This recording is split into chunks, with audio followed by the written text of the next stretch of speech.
Here we go. It's time to go temple building from the inside out. Many of us know that physical and mental health play a direct part in spiritual health, but we may not know how to bring it all together. Well, here's your host, Desiree Fletcher Carruthers, as we go temple building from the inside out. Hey everybody, welcome to KPOG 102.9's Temple Building from the Inside Out. I'm your host, Desiree Fletcher Carruthers, and I just want to say thank you for joining me on this afternoon. Hopefully, if you are out and about, the roads are clear, the streets are clear. We did get a good amount of snow, and I know as of this morning, not all the streets were drivable, but the sun is out, things are melting, so hopefully you're all safe. If you're at home, glad you are tuning in. If you're out and about listening on the radio stations, glad again that you are tuning in. But if you're not able to always be near your computer where you can listen to us at the kpog.org site or on Facebook, you can check us out later on the KPOG Facebook page or download the app to your smartphone, and then you can carry us with you wherever you may be, regardless of what your listening capabilities might be at that point in time. So guys, here we are, almost to 2021. Can you believe it? I know a lot of you are saying it is about time. We are so sick of 2020. Everyone is just ready to turn over a new leaf and get started. And so I'm here to share with you today some tips on how to be more successful.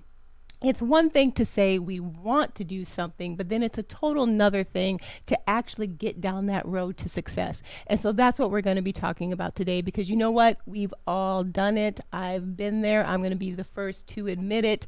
With the new year coming, we get excited for it. We think that the new year is going to be our trigger to finally commit to changing our life in some fashion with some outrageous goal, most of the time, of either losing weight, getting more sleep, eating better, saving money, whatever that goal may be. We think that midnight on December 31st is what's going to make that all happen for us. But then what happens? You know what happens. After the first couple of months pass, and I'm going to say probably even after the first couple of weeks, we have already fallen off track. We've lost motivation. Maybe we've simply given up. Maybe some of you just didn't even get started. You thought change was a good idea. You thought it was a nice suggestion, but you just never really got those thoughts off the ground. And I know I can probably predict, well, I'm not going to predict because it's out there. They've done research studies of what some of the most popular New Year's resolutions are, and they're the same from year to year. Very rarely do they change. These are the habits that people want to change or want more of. And the top one being better health in different facets. They want to lose weight and get fit, quit smoking. They want to learn something new. We want to eat healthier and diet. We want to get out of debt and save money, spend more time with family, travel to new places, be less stressed, volunteer more, drink less. These all tend to be the things that we want to do most. And today I am going to say, you know what? Just knock it off. Why are you waiting for midnight at December 31st? What are you waiting for? Today is the day. Today is your day to reset, reboot, and get ready to do things differently than you have done them before. Today is the day to do more than just say you want to change. Today is the day to sit down and create a plan, a path that will lead you to that change. Like I said, it's not enough just to say that you want something. You can get to what you want, but you have to be specific about it. And here's why. And I'm going to be sharing with you, different facets of research, things that are out there, but I'm going to give you my personal take first on why most change doesn't stick. And the number one reason is being that we get comfortable. And in our comfort zone, we lack motivation, we lack accountability, and we have no vision for a plan forward. The best way that I can put it, and I can't even remember who said this, so it's a quote from someone, but I'm probably going to paraphrase it in my own words. But we as humans tend to stay the same because we're comfortable with it. Until the pain of staying the same becomes greater than the pain of changing, we won't do it. And so I'm going to repeat that. Until the pain of staying the same where we are in our comfort zone becomes greater than the pain of changing, we just won't do it. And so we stay stuck where we are. We're excited about it for a moment. We put some of the action steps in place, but then we just don't carry it through. There's an article in the New York Post that found that about 8% of people accomplish their New Year's resolutions. So if you break it down, that's 8 out of every 100 people. And so for those 8, I say that is awesome. For those other 92, man, that just kind of sucks, right? Because we're stuck in a rut and we are just not getting to the places where we want to be. In the same article, they also found that most people have already broken their New Year's resolutions around January 12th. So there you get that couple of week mark that we can't even make it through the first half of the first month of when we have decided that we are going to change our lives. So why do we keep following the same patterns over and over? You know, we've heard the phrase history repeats itself, but does it really have to be that way? I mean, you know, there are those that say, well, we are the masters of our own fate. We control our own destinies. Well, if that's the case, then if history repeats itself, it's because that's what we want it to do. And you just have to take accountability for that. And if that's what you want it to be, then cool. You know what? I can't encourage you to do anything that you don't want to do. And really, no one else can either. It all comes down to you, whether it's a good decision or a bad decision. Whatever that decision is, unless you really want to move forward with it, you're not going to do it. So instead of following the same pattern and seeing the same failed results, it's time to make a change and reset your mindset towards success. And I know it's probably going to sound cliche, but it really is true. It's true. So I'm going to ask you to forget the New Year's resolutions. In fact, forget that whole concept, forget that word, and think more about a path to success, whatever that is that you want to achieve. What's that path? Don't make it a resolution that you're going to resolve to do something. Identify what it's going to take for you to actually achieve it. So today we're specifically going to talk about better health because a lot of quote unquote resolutions deal with things that impact our health. So our path to success is going to be overcoming all those obstacles and barriers that are going to keep us from getting there, specifically as it pertains to health. But really, what I'm going to be talking about and sharing today can be applied to almost any concept. So whatever it is that you want to achieve, let's talk about how we're going to get you there. So first things first, what is stopping you?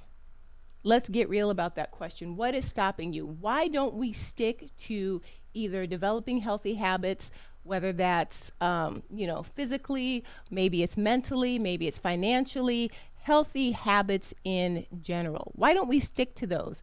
All right, we know what to do. It's not for lack of knowledge. We know as far as health is concerned that we should exercise, that we should eat well, that we should sleep more. So why don't we do these things? We know what's right. Well, because there are some real barriers that are out there that we need to break down and identify them as barriers so we can overcome them. Because if you don't know what you're fighting against, you can't really win. You can't succeed. So one of the main barriers that I want to talk about today is that we set our quote unquote goals far too high. We reach for the sky when what we need to be reaching for right now is just right in front of us. Generally we set our expectations too high, or sometimes the goal is too difficult or too far away that we just can't get there.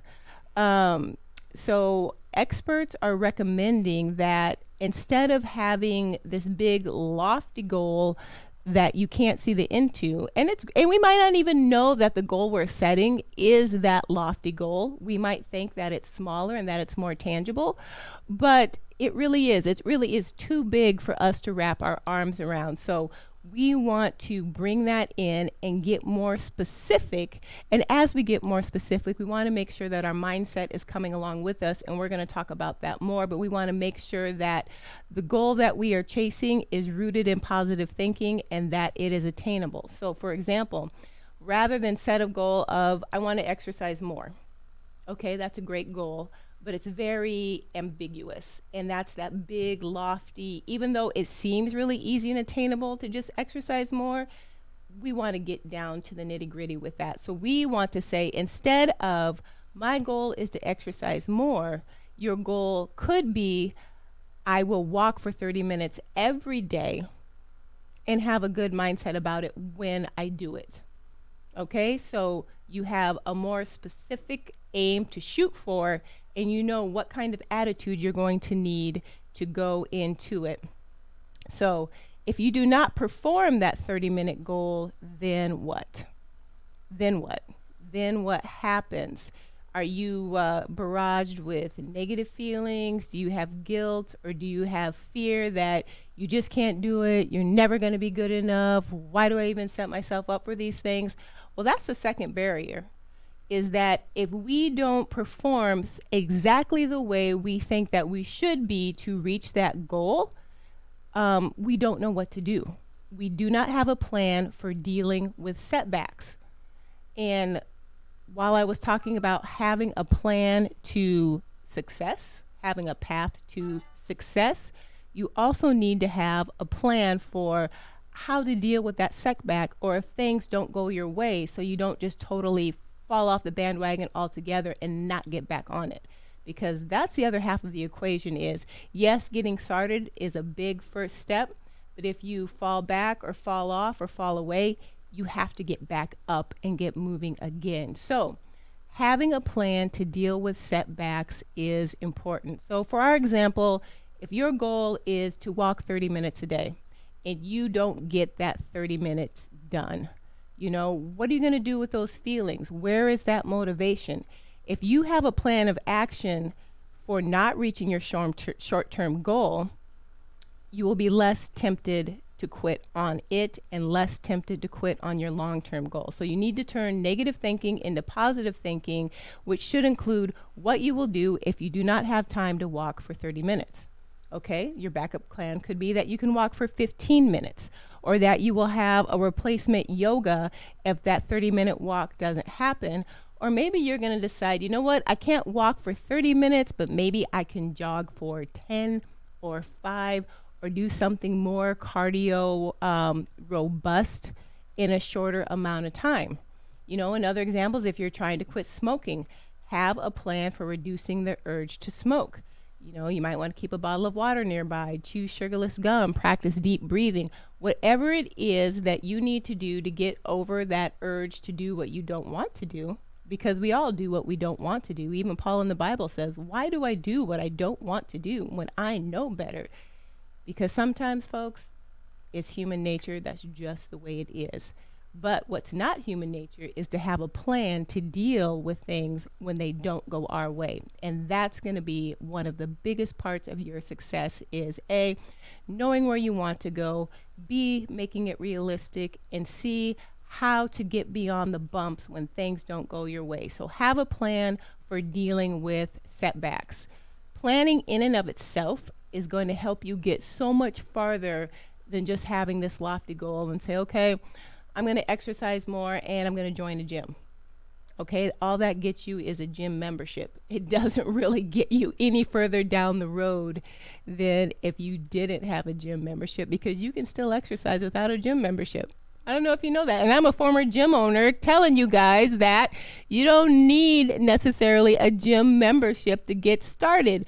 But if you think paying for a gym membership is the motivation that you need because you're actually putting money out there to have access to a gym, even in this environment, and that will make you want to go there, then that's what you should do. Motivation comes in all different shapes and forms, which brings me to my next point, is that we lose motivation or do not believe that we can do it, which are, interchangeable.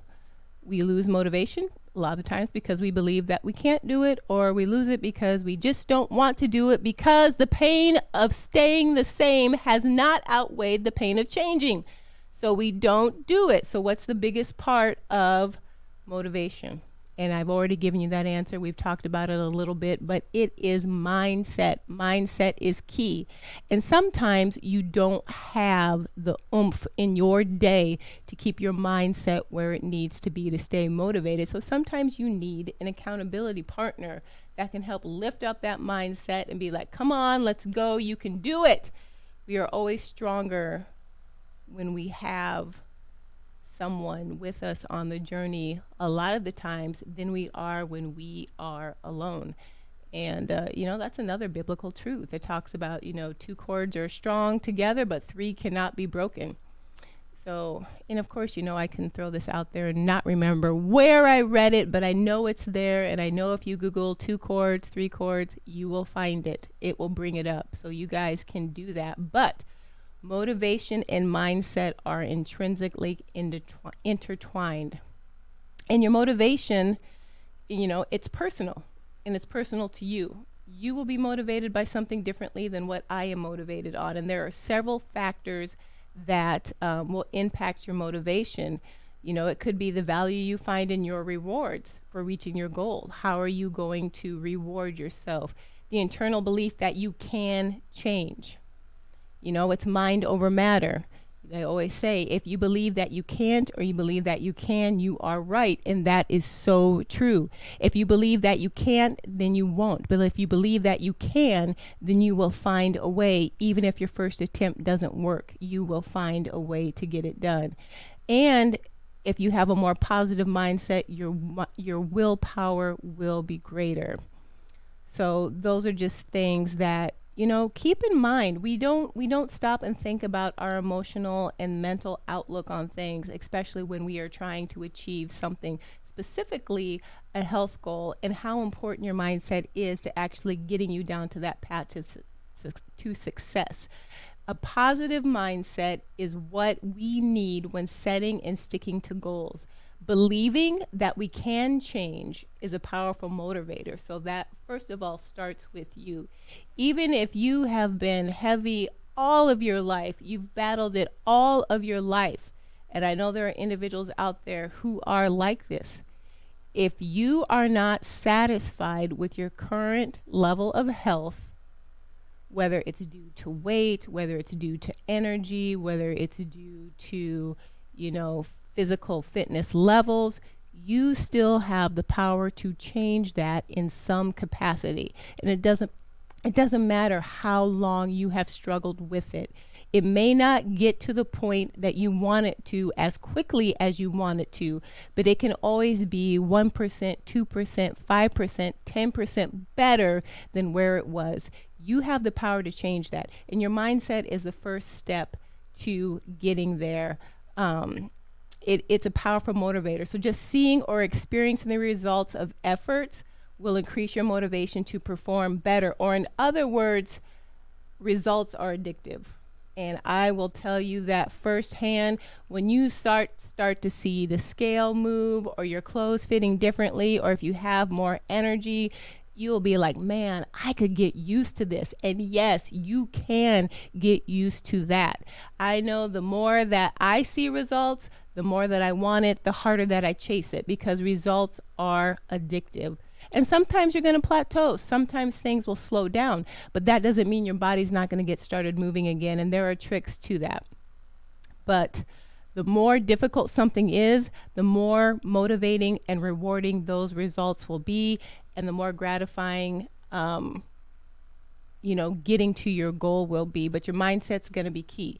If you think you can achieve it, you will. If you think you can't, then you won't. And I want to encourage everyone to really think about speaking life to yourselves. There was a young person recently, in fact, who had said that they wanted to get a tattoo on their neck, behind their ear, to remind themselves that the problems that they're facing on a regular basis, that they're the cause of those, that that whatever is going on that's bad in their lives, that they are the cause of those situations. And, I guess that was a form of accountability. I don't know if that's just a young mind thinking that that's cool and all, but okay. So, regardless of how I feel about um, tattoos, they're popular. Some are very beautiful. A lot of people have them. So, my response back to this young person was, all right, so you want a tattoo. Um, but why get a tattoo that is representative of just this hard spot in your life at this time, demonstrated by a noose that's, generally strangling and leads to death? Instead, why not get something that you can grow into, that is beautiful, that is aspirational, that represents the person that, either others know you to be and you've just lost track of that, or for the person that you want to be? Because we all go through hard times in life. And, sometimes it does feel like it's strangling. And sometimes we are the cause of those whole times. If we're being honest, if we're being truthful to ourselves, a lot of times we are the cause of our own problems. We can't just blame it on somebody else. It's our decisions that put us in the spot where we are. But instead of just being focused on that negativity, on that noose that is strangling you and choking life out of your body, why not put something there that you can look at that speaks life to you? And then speak life to yourself, speak life into yourself, and get that positive reinforcement, that motivation you need to either stick to, the new traits and habits that you are trying to develop, to move beyond the point where you are right now. Do that. If you're going to mark your body for life, have it be something that, helps you blossom and grow, that, supports life and doesn't always remind you that, you're just being strangled to death by your circumstances. That's not what's going to help you get past it. That's not going to support a positive mindset. And you are most likely not going to get past the troubles in your life if that's what you are continually focused on. And granted, that's just my opinion.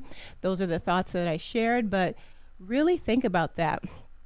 And Steve Fallis, you know what, man? I am glad that 2020 was a great year for you. And I know there are people out there that 2020, it may have been tough in some aspects, but they learned, they grew, they took the positives from them, and they enjoyed, the life that they had.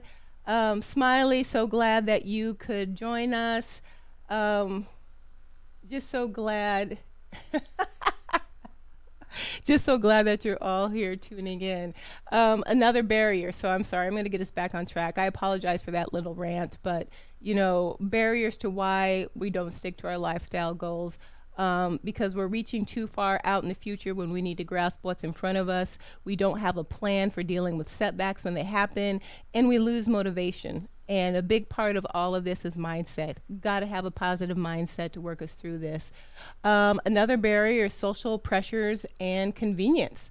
So, like I said, we know what it is that we are supposed to do. We know what right choices are. We have those options in front of us. But, and it's not even that we don't always understand the information that's out there. It's just not convenient. Okay? So having all of the right information does not inspire people to change. If something is too easy, like I said, the pain of staying the same has not outgrown the pain of changing, then we just don't want to do it. So social pressures and convenience can be our biggest enemies there. And also, we want everything and we want it right now, and we don't want to have to work for it. Research shows that rewarding oneself is a successful method of changing behavior, such as quitting smoking, losing weight, so on and so forth. But when we reward ourselves prematurely and we haven't put in the work and we're rewarding ourselves in the wrong way, those are defeating habits. All right. So if you are on track to try to lose weight and you're like, well, I've been doing really, really well and I'm going to have, this dessert. All right, cool. You know what? have a little bit of a dessert. Have a taste of the dessert. Do not eat the whole darn dessert. That is an inappropriate reward for the work that you've been doing. I know everything has to be in moderation and have balance, but make sure that it's in moderation and has balance. If you want a piece of cake, first of all, cut that piece in half and maybe have half of the half and then work yourself back into it later. Do not eat the whole cake, and plus you've been so good, have another piece and another piece. No, you've just defeated the purpose. Improper rewards are not going to help you on your road here. So we've talked about barriers, and I know I've talked way too long, more than I intended to. So I wanted to get to what they call is the SMART method of setting goals. And this is what's going to be the foundation for getting you on that plan to success.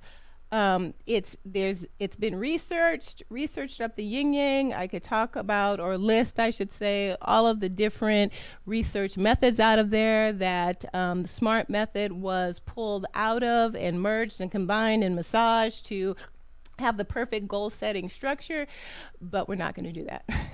just know that a lot of thought has gone into this. And if you don't have a plan, here's how we're going to get your plan to success started. And so the SMART method is based on 5 key strategies. So S.M.A.R.T.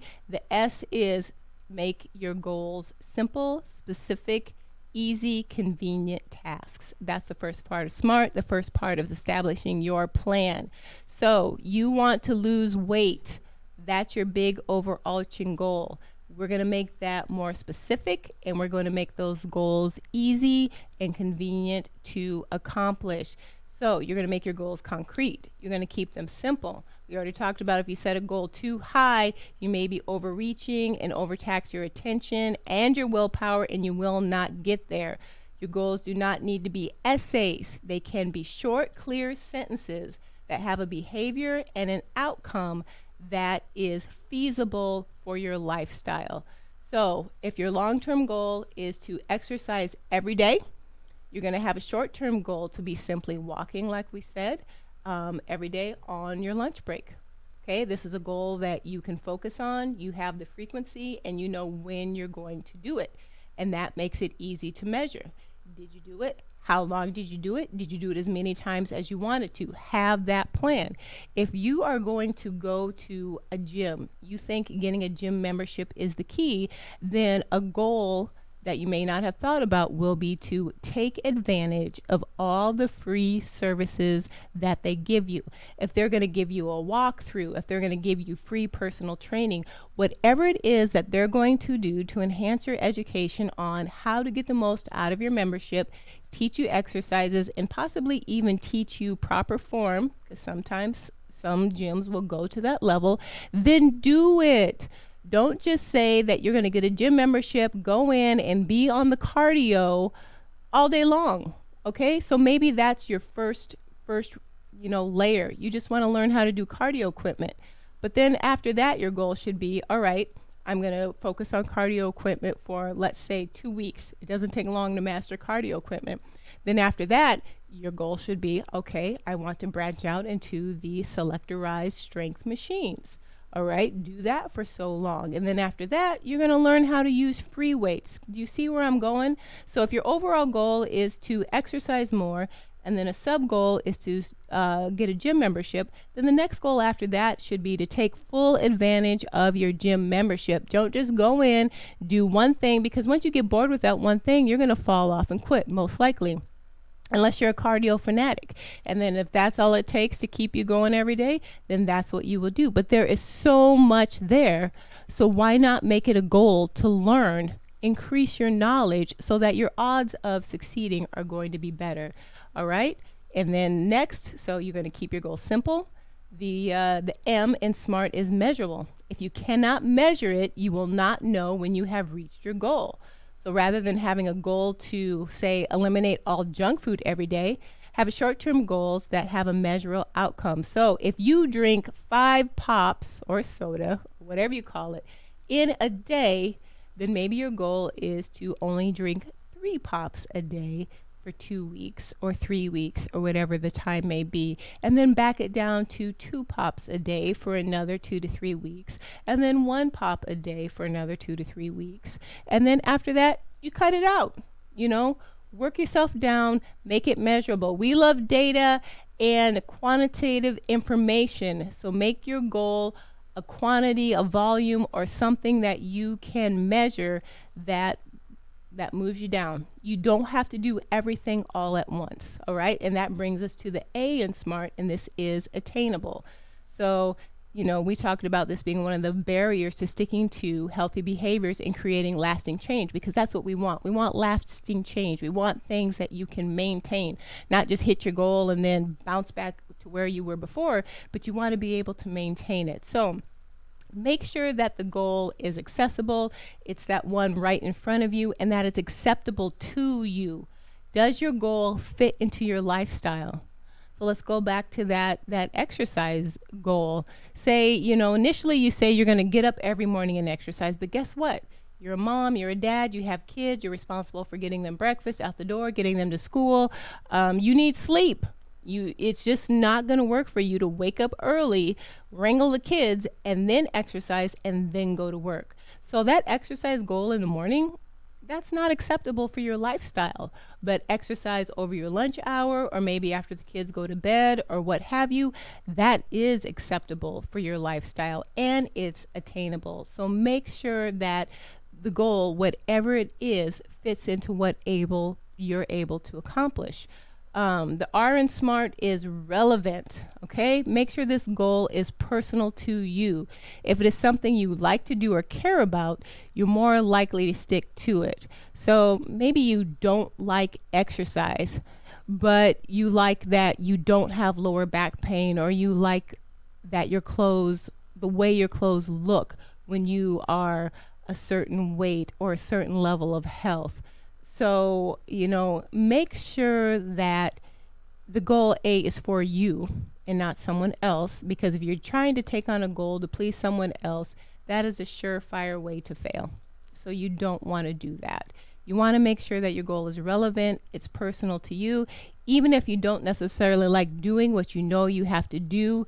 If you know that you will love the result, because of whatever reason, less back pain, better fitting clothes, you can walk up a flight of stairs without huffing and puffing, and that to you would be a personal rewarding situation, then that's what you want to do. So that 30 minutes of exercise, if you like to play basketball or go hiking, do those activities. If you don't like basketball, don't commit to playing basketball. Don't commit to doing a form of exercise that you don't like. You want to exercise more, you've committed to doing it 30 minutes twice a week, find an exercise form that you enjoy and then do that. All right? And then the T is to make it timely. Make a plan of when you want to achieve your short-term goals.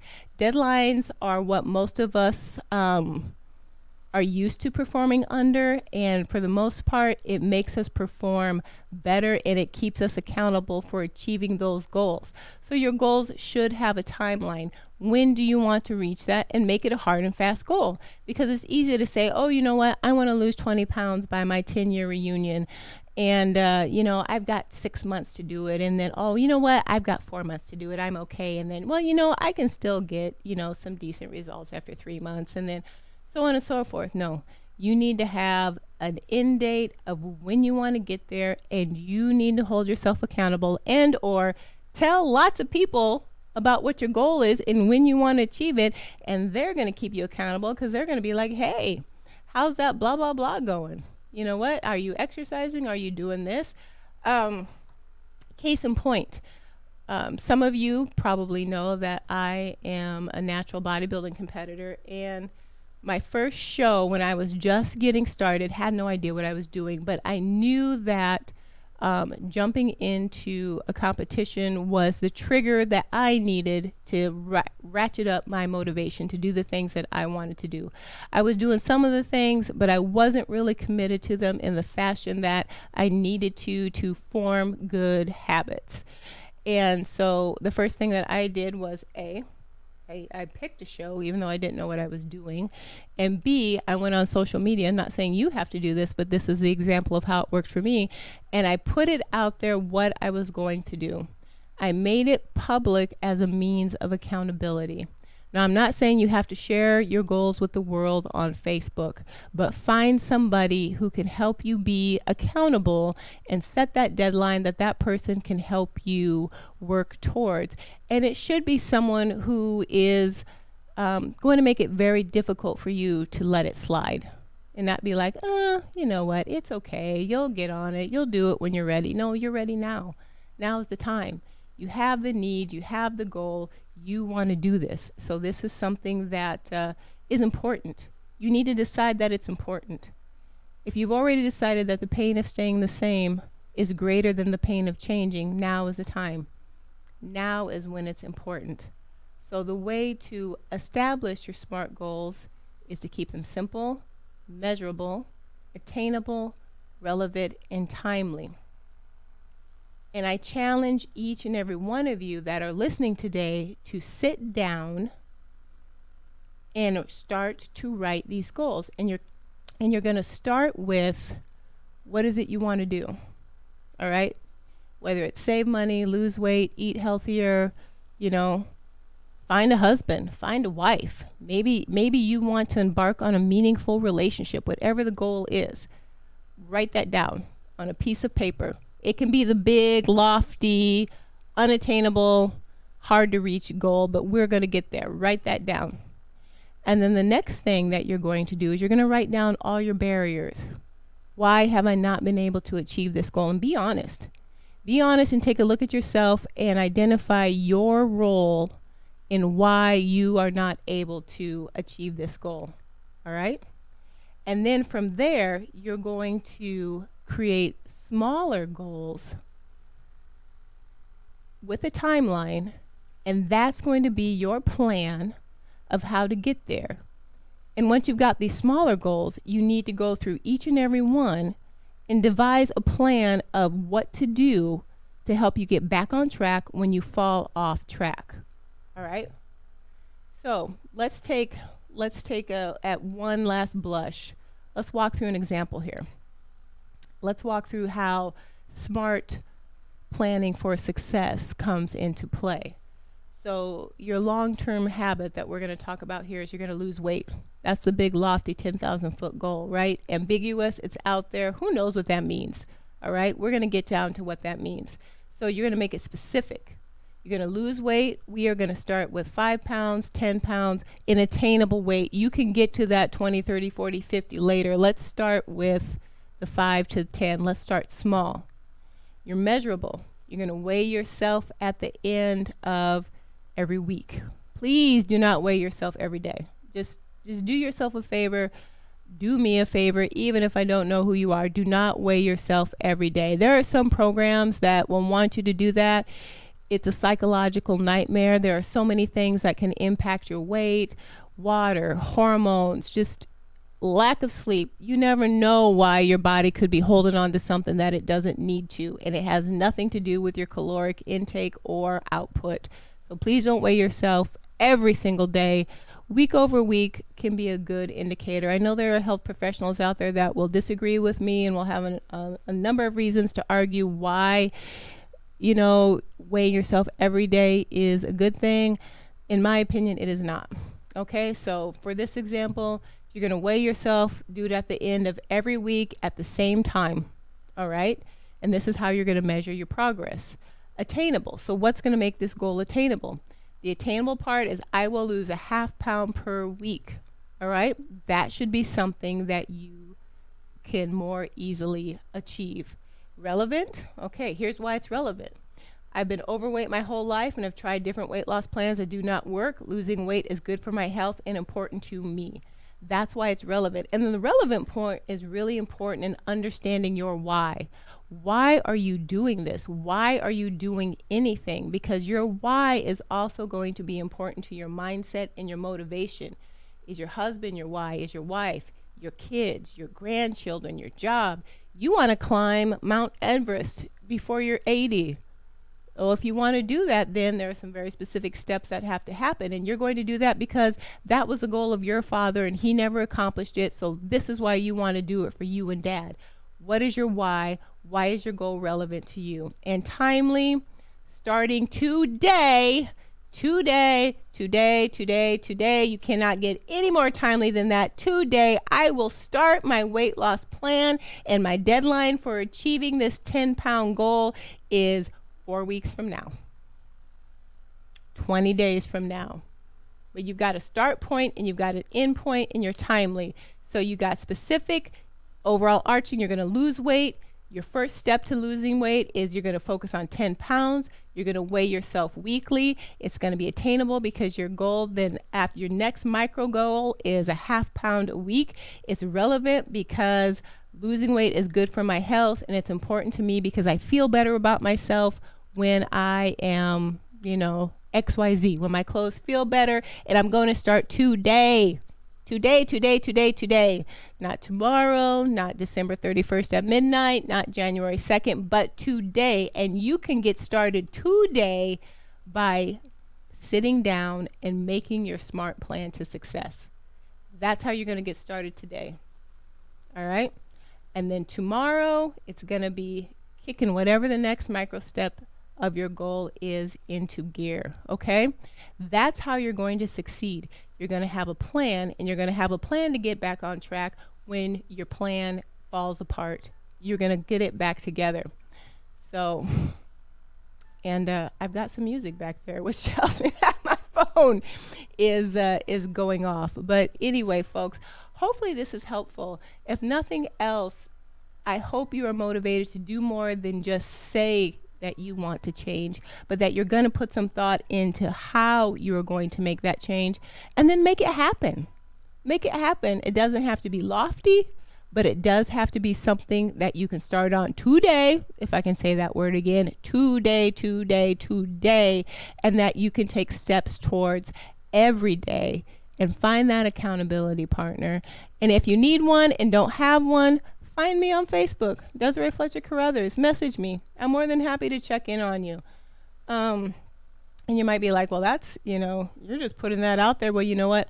I know less than 8% of you would ever take me up on that offer. So I'm not to worry about it. I would be fantastically pleased if I were just overwhelmed with so many people looking for an accountability partner that they weren't sure who else they would go to. So they would just take that leap of faith and reach out and be like, Desiree, I need help. And the way I need you to help me is just to check in on me and make sure my mind's in the right spot. And there you have it, folks. So let's get 2021 kicked off in the right way, because you know what? You deserve it. And if 2020 wasn't your year, 2021's not going to be your year either, unless you focus on making it your year for something, some way, somehow. So please, let's get your SMART plan towards success in place. Thank you for joining me today. And as always, your body is a temple, so let's build it.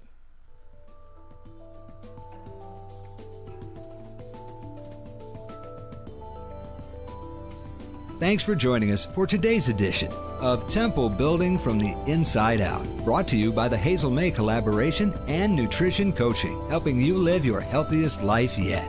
And remember, the thoughts and viewpoints of this program